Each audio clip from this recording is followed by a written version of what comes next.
Milli Hidrometeorologiya Xidmətindən verilən məlumata görə Bakıda və Abşeron yarımadasında hava şəraitinin dəyişkən buludlu olacağı, arabir tutulacağı, əsasən yağmursuz keçəcəyi gözlənilir. Lakin axşam bəzi yerlərdə qısa müddətli yağış yağacağı ehtimalı var. Gecə və səhər bəzi yerlərdə duman olacaq. Mülayim cənub-şərq küləyi əsəcək. Havanın temperaturu gecə 9-11 dərəcə isti, gündüz 15-20 dərəcə isti olacaq. Atmosfer təzyiqi 765 mm civə sütunundan 762 mm civə sütununa enəcək. Nisbi rütubət gecə 70-75%, gündüz 55-60% olacaq. Azərbaycanın rayonlarında havanın əsasən yağmursuz keçəcəyi, lakin gündüz bəzi şimal və qərb rayonlarında qısa müddətli yağıntılı olacağı, şimşək çaxacağı gözlənilir.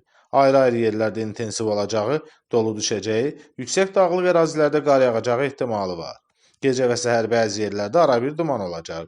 Mülayim şərq küləyi əsəcək. Havanın temperaturu gecə 6-10 dərəcə isti, gündüz 16-21 dərəcə isti, dağlarda gecə 3 dərəcə şaxtadan 2 dərəcəyədək isti, gündüz 8-13 dərəcə isti olacaq.